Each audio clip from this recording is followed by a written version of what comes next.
What about like these unique sounds? Like, for example, have you ever thought, what if I travel to the depths of the Amazon jungle and find a sound that I can incorporate into my music that only you can get from a certain time, like a tribal time? Is that something, or is that just too difficult to, go capture?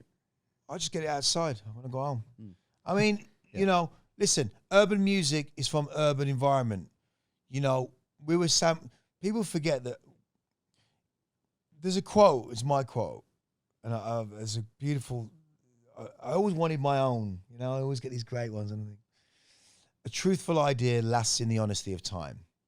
So the idea of me being attached culturally to a genre which had other carriages of a train, which are culturally appropriate to my timeline, my heritage, allows me to go back and forth in time and traveling through those carriages to sample, look, recognize, be inspired by, and put into my own type of hieroglyphical wild style. Because not everybody can read graffiti, right? And never once did I see an old Hispanic or an old Jewish lady standing in New York going, oh my God, look at that Puerto Rican train. Oh my God, look at that Afro-American train. They just said, look at this. It's just this art. It's just graffiti. And it's a font and it's a letter form that only we can understand. I can read it. You can't read it? Brilliant. And that's what wild style is. Wild style is about having style where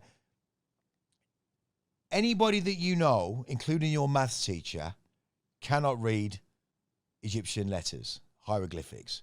We have 1%, less than 1% of the world's population can go into a cave with a brush and go, we've uncovered here, these words here from Professor Aljamay say that this is saying the pharaoh be entombed and blah, blah, blah, blah, blah, blah, blah. 1% of the population can read that.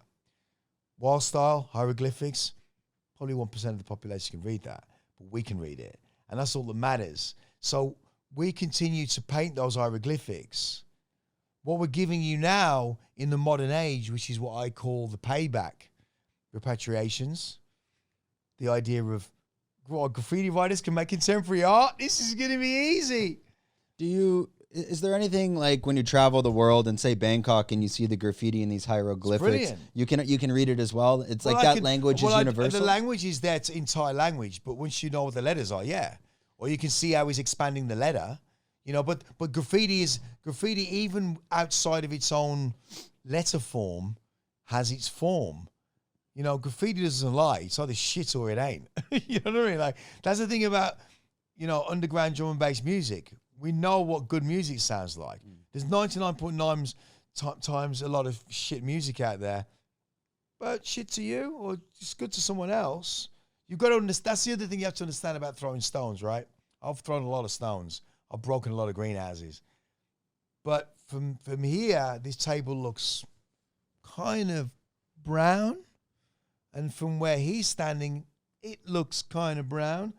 There's just different hues. Mm-hmm. And I just have my set of hues that are culturally different than everyone else's. Mine are kind of cool. You know what I mean? Like, my friends are it's kind of cool because we come from a genre of kind of coolness, which is our cool. It might not be someone else's thing, but there's just so much style within what we do. If you enjoyed this content, we're doing 5 clips like this a week. If you want to watch the full podcast, click here.